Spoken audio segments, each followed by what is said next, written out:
त्रिगुणाकारं त्रिनेत्रं च त्रियायुधं त्रिजन्म पापसंहारं एकबिल्वं शिवार्पणम् त्रिशाखैः बिल्वपत्रैश्च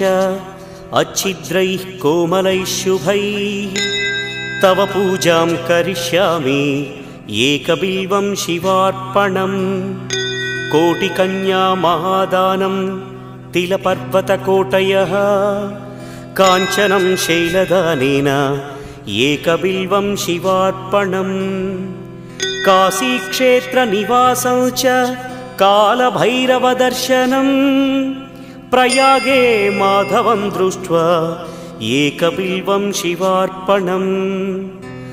इन्दुवारे व्रतं स्थित्वा निराहारो महेश्वर नक्तं हौष्यामि देवेश एकबिल्वं शिवार्पणम्।